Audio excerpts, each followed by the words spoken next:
Hey everyone, welcome back to Corporate Decoder. Today we are diving into a company that wants to avoid getting into trouble. It's like a kid who has learned their lesson and is now trying to be extra careful. We'll see how they are doing it. If you are excited to get to the bottom of corporate documents, make sure to subscribe to the channel. There is also a Discord community for discussing these filings and other stuff. Join it using the link in the description below. This report from Cricut Inc. is about changes they've made to their rules so that some of their leaders won't be held responsible for certain mistakes. It's like giving them a little bit of a free pass. We'll break down exactly what this means and why it matters. First up, let's talk about a change to Cricut's rulebook.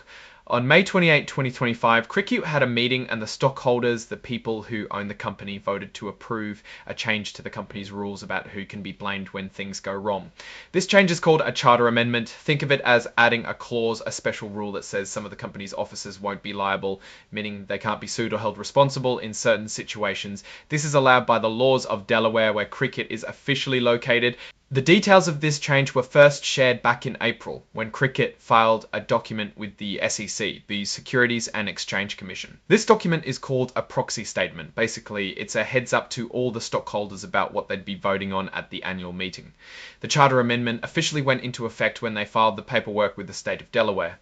If you want all the nitty-gritty details, you can check out Exhibit 3.1 in this report, which is the actual document they filed. But don't worry, we will cover all the main points here. Next, let's talk about who got elected to the board of directors. On May 28, 2025, at the same meeting, they also voted on who would be on the board, the people who guide the company.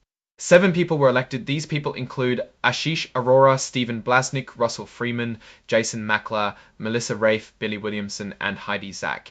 Each of these directors will serve for 1 year until the next election. The document also shows how many votes each nominee got. For example, Ashish Arora got 789,039,036,358 votes for him, while 5,882,792 votes were withheld, and 19,963,982 votes were withheld, and 19,096 wealth Versier 5 and 19,906 towned.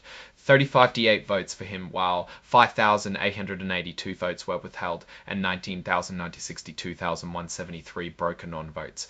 Votes withheld means someone voted but didn't support that particular candidate. Broker non-votes happen when brokers holding shares for clients don't vote on certain issues. There were also votes on a few other things. One was about the pay for the company's top executives. The vote was to approve on a non-binding advisory basis the compensation of the company's named executive officers. It's like asking the stockholders if they think the executives are being paid fairly. While the vote is not binding, it does signal what the stockholders think. In this case, most people approved with 743 abstentions. Another proposal was to give the OK to BDO USAPC as the company's accounting firm for the year. Basically, they wanted to check if the stockholders agreed with their choice of who would be checking the company's finances.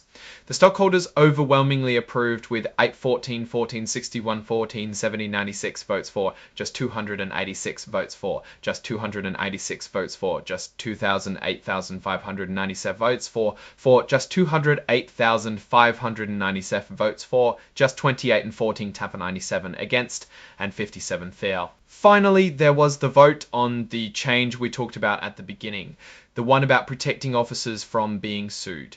As we mentioned, this was approved with 785 Python 457,500 and 3028,405 against, and 3028,085 against, and 3028,045 against, and 3028,040 37 505 against, and 3028,040 abstaining.